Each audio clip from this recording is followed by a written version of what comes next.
Assalamualaikum warahmatullahi wabarakatuh. Nama diberi Nurmaisurah binti Muhammad Faisal. Nombor matrik I20204809. Baiklah, hari ini saya akan bentangkan infografik saya yang dipaparkan di skrin ini. Saya telah pilih tajuk Alaqat Majaz Mursal. Okey, pertama sekali saya nak bagi tahu apakah yang dimaksudkan dengan majaz mursal. Maksud majaz mursalnya adalah lafaz yang digunakan bukan pada maksud yang sebenar, tapi ada alaqah tertentu ataupun ada bukti yang tertentu. Alaqah ni adalah perhubungan bukan perumpamaan. Bukti tu qarinah lah, bukti yang kita boleh tahu ayat ni untuk apa, maksud ni untuk apa sebenarnya. Baiklah, tanpa buang masa, marilah kita bersama-sama melihat alaqat majaz mursal yang mempunyai 8 bahagian. Yang pertama sekali, as-sababiyah. Apakah yang dimaksudkan dengan as-sababiyah? Baiklah, as-sababiyah ni dimaksudkan dengan yang saya paparkan kat sini adalah disebut penyebab. Maknanya dekat sini dalam lafaz tu disebut penyebab terlebih dahulu. Okey, disebut penyebab terlebih dahulu. Sebagai contoh yang saya pilih kat sini, dafina da'u fil qabri. Maksudnya kat sini adalah penyakit ditanam dalam kubur. Baiklah, seseorang yang meninggal dunia disebabkan penyakit yang dialami. Ni tu dah saya cakap disebut sebab dulu. Sebab penyakit, sebab seorang tu meninggal dunia kerana ada penyakit. Jadi ayat tu dia disebut sebab dalam ayat tu. Penyakit ditanam dalam kubur. Baiklah, seterusnya al-musababiyah. Yang saya bagi maksud kat sini disebut hasil, keputusan, natijah. Dalam ayat tu disebutnya. Okey, contohnya dekat sini dalam ayat Quran, wa yanzilu lakum minas sama'i rizqa. Maksudnya, dan diturunkan kepada kamu rezeki dari langit. Rezeki ke yang turun dari langit? Bukan rezeki, tapi itu adalah hujan. Natijahnya ataupun hasilnya ataupun keputusannya adalah dapat rezeki. Sebagai contoh, tanaman kita akan jadi subur, binatang ternakan kita akan jadi sihat walafiat dan sebagainya lah. Itu salah satu salah satu sebab kenapa Allah cakap rezeki tu dari langit. Maknanya dalam perkataan tu maksud dia adalah hujan, yang seperti mana saya kepilkan gambar di belah kanan. Okey, seterusnya yang ketiga adalah juz'iyah. Apa yang dimaksudkan dengan al-juz'iyah? Juz'iyah dimaksudkan adalah disebut sebahagian saja. Maksud juz' kan sebahagian. Okey, saya bagi contoh kat sini, warka'u ma'ar raki'in. Juga ayat Quran, rukuklah bersama orang-orang yang rukuk. Okey, maksud kat sini bukan disebutkan kita kena rukuk. Orang rukuk kita rukuk, tak. Tapi maksud kat sini rukuk tu kan sebahagian daripada solat. Jadi kat sini Allah suruh kita solat bersama dengan orang-orang yang solat. Macam saya letakkan gambar dekat belah kiri ni.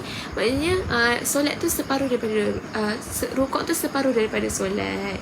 Okey, seterusnya yang keempat adalah al-kulliyah. Kalau tadi sebahagian, ini keseluruhan. Macam mana yang dimaksudkan dengan keseluruhan tu? Contohnya, saya bagi contoh, sakantu fil Madinah. Saya tinggal di bandar. Bandar mana? Kita sebut menyeluruh. Saya tinggal di bandar. Mesti orang tanya, bandar mana? Bandar banyak. Bandar Kuala Kangsar ke? Bandar Kuala Kangsar tu pun tak spesifik. Bandar Kuala Kangsar tu dekat mana? Contohnya kalau Bandar Kuala Kangsar tinggal dekat Candan, dan sebagai mana saya bagi contoh ni dekat bandar, dekat kampung tengah. Macam tu lah maksud saya. Maksud ayat ni pun macam tu. Al-kulliyah, keseluruhan. Okey, yang seterusnya adalah yang kelima, i'tibar makana. Apa yang dimaksudkan dengan i'tibar makana?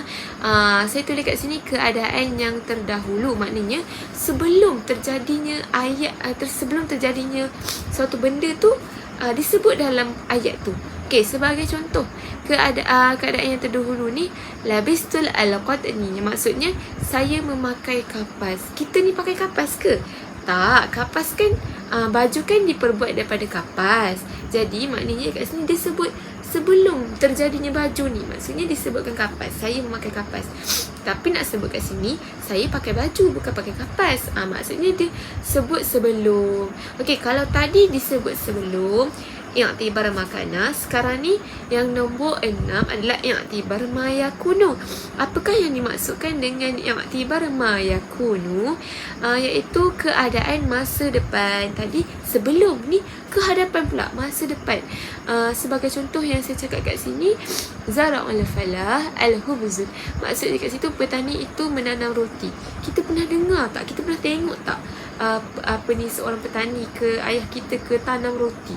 Tak kan? Tapi roti tu adalah hasil daripada tanaman petani tu. Petani tu tanam apa? Macam saya letak gambar ni, petani dia tanam padi, boleh buat nasi, boleh buat gandum untuk jadi roti. Itu maksud je, maksud yang akan datang kat situ. Okey.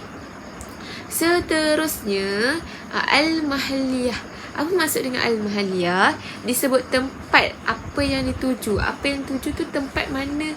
Dalam ayat tu kita spesifikkan tempat je. Okey, sebagai contoh kat sini, akramtul madrasah tullabuha al-mutafawwiqin. Maafkan saya.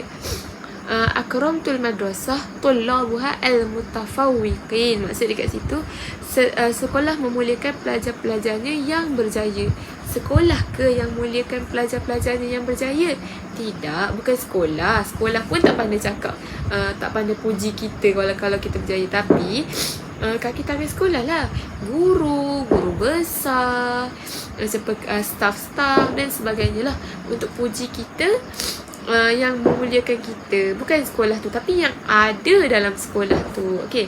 Seterusnya yang terakhir sekali adalah al-haliyah. Apakah yang dimaksudkan dengan al-haliyah yang saya tuliskan yang last kali ni adalah sesuatu yang ada pada satu tempat ataupun keadaan, situasi ataupun suasana. Macam saya sebut kat sini, innal abrara lafi na'im. Juga ayat Quran, sesungguhnya orang-orang yang baik itu benar-benar dalam syurga naim. Disebut kat situ, dalam syurga naim ni penuh dengan kenikmatan. Orang yang baik ni duduk dalam kenikmatan, duduk dalam kemuliaan. Disebut dekat situ. Apa yang dimaksudkan dengan naim ni? Maksudnya adalah syurga lah. Syurga lah yang tempat paling indah, tempat yang penuh dengan kenikmatan, kemuliaan, kebahagiaan, semua dalam syurga tu. Okey, baiklah, saya ulang balik. Alaqat majaz mursal terbahagi kepada 8 bahagian. Yang pertama, as-sababiyah yang bermaksud disebut penyebab. Yang kedua, al-musababiyah disebut hasil. Yang ketiga, al-juz'iyah disebut sebahagian. Yang keempat, al-kulliyah disebut keseluruhan. Dan yang kelima, i'tibar ma kana, keadaan yang terdahulu. I'tibar ma yakunu, keadaan pada masa hadapan. Al-mahalliyah disebut tempat yang dituju tu. Dan akhir sekali al-haliyah yang bermaksud suasana. Kita nak sebutkan suasana ataupun keadaan ataupun situasi dalam ayat tersebut, dalam tempat tersebut, tak kisah apa-apa. Okey, saya rasa setakat itu sahaja. Sekian saja daripada saya. Saya sudahi dengan kalimah yang mulia. Wabillahi taufiq wal hidayah. Wassalamualaikum warahmatullahi wabarakatuh.